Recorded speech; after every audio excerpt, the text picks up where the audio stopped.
And so now we welcome the coordinators or the only one? Ah, okay. So Céline Fauchot, who will present the Moonshot project of the ELF axis. So PDT PDAC. Yes, thank you very much. Thank you to everyone to be here.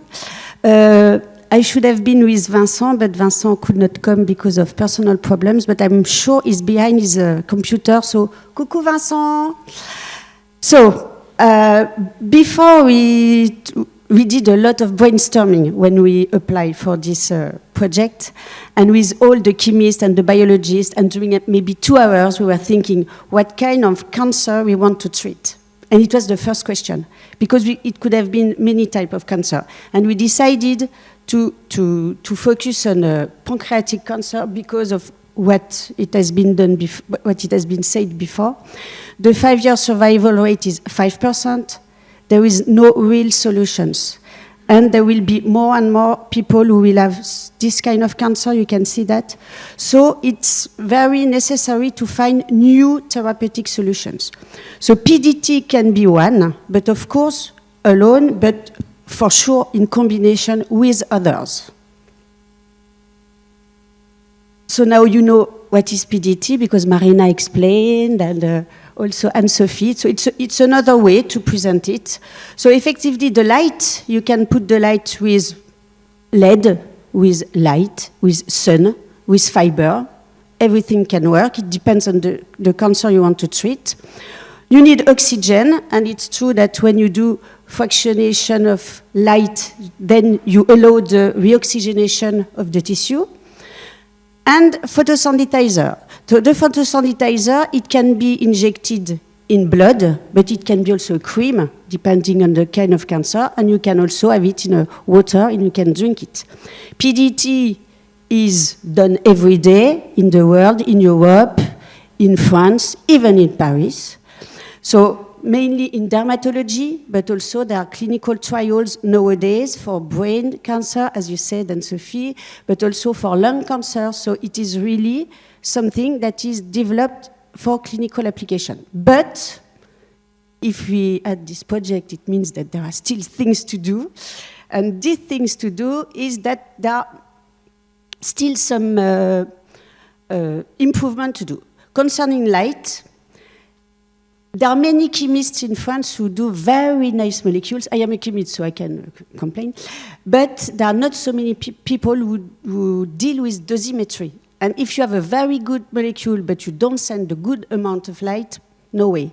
So dosimetry is very important, and you have specialists in this group of people who know how to measure the photons, how to give a way to really send the good amount of photon at a good place.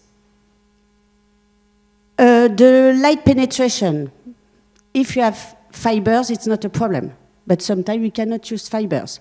So the different way we want to try is to use biphotonic excitation, because then you can have a higher wavelength or a deeper penetration of light. There are more and more studies about using X-ray. So low energy X-ray, because then you can really go through the body. Cherenkov, because it's a blue light, and it appears that most of the porphyrin have the Soret band in the blue, so it can be a solution. And ultrasound. Oxygen, you already told about that. And for the photoactivable molecules, it's true that most of the photosensitizers that are used in clinics are not very specific. So we want to synthesize some targeted photosensitizer or using nanoparticles. So in this project, so we are 14 laboratories. We would like to use, sorry, I don't know how to say that, 2 different platforms. So there will be chemistry, photophysical analysis, dosimetry, and light device, and of course, biological studies. So first of all, so it's normal because the aim of our project is maybe one day to go to clinics. So I cannot say anything, so I will spend 10 minutes to say anything. Not bad. So we will develop different kind of photosensitizer. So it can be some, you can see it's ruthenium complexes, it can be some porphyrin or other type of porphyrin, and also some nanoparticles that can be excited by X-ray. The first part is to develop a peptide. So to develop a peptide, so we checked the literature. We decided to target 2 receptors that are overexpressed on cancer cells. These receptors are MUC1 and UPAR. So first of all, we synthesize peptides that are described in the literature to check if they really have a good affinity for these receptors. And this peptide, we will analyze the contribution of each amino acid, and we will design some new ones that can be patented. After that, the idea is to couple, it's to couple this peptide to a photosensitizer, so different kind of photosensitizer, and also to nanoparticles.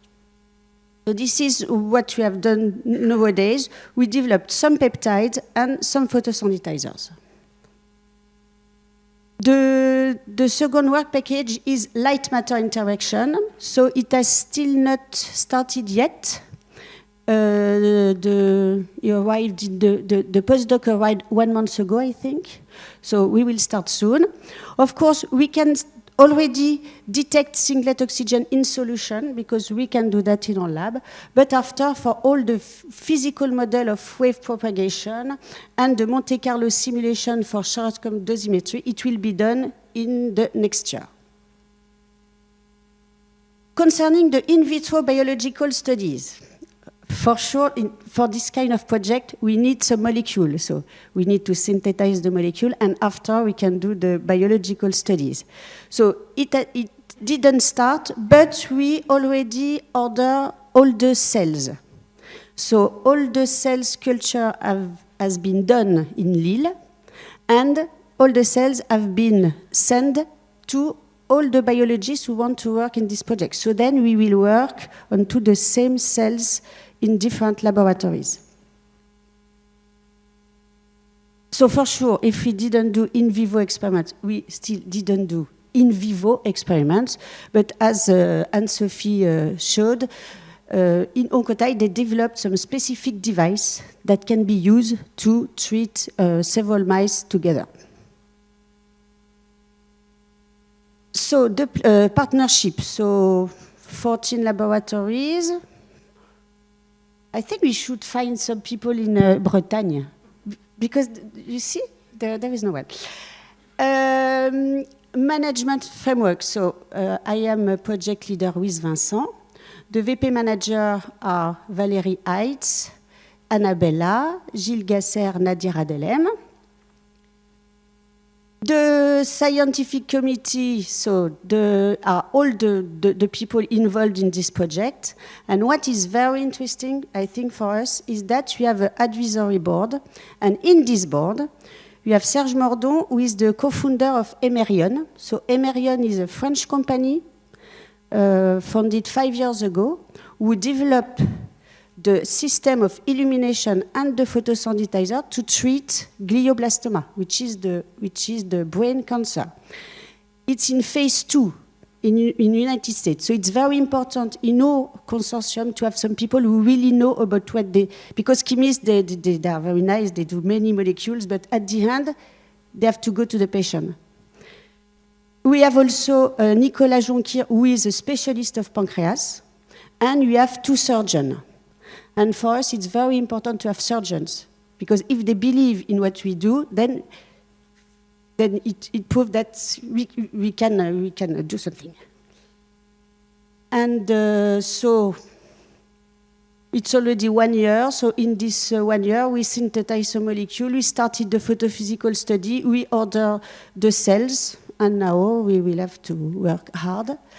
Maybe yes, I thought that. We do not have any specialist of viscosity and PDT, so maybe I will ask Marina to join our consortium. Thank you very much.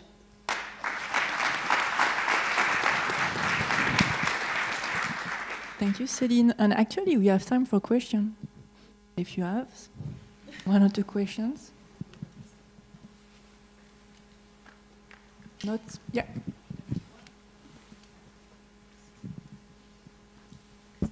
Thank you, Céline, for your presentation. So you showed that you will use 2 different peptides and many other for targeting, but in the previous presentation, if I'm not wrong, so she showed already that folic acid work to how to target folate receptor. Why you don't use the same strategy? Okay, I have to think. No, the previous molecule, there is a patent.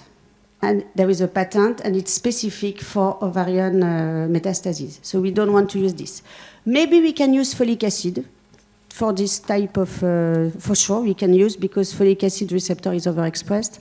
But we thought that peptides are also quite interesting, and we have a laboratory with a specialist in peptide synthesis. And folic acid, sometimes it's tricky. Okay. There is no question. Yeah, it's a naive question because I'm far from the field.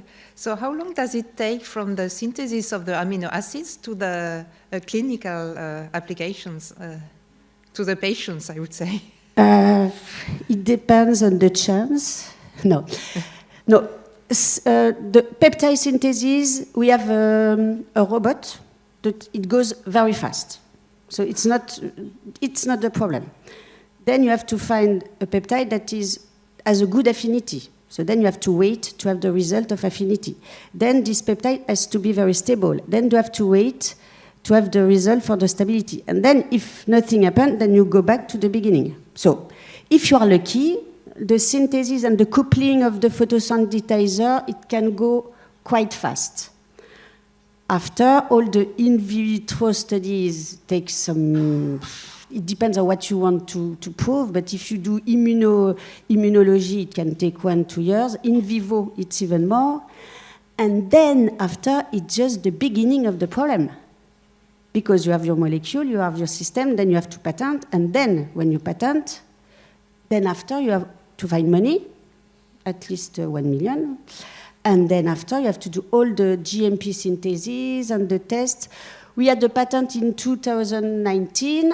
There was the COVID, so it was not so fast, but we just start to approach, to find money to go to clinic.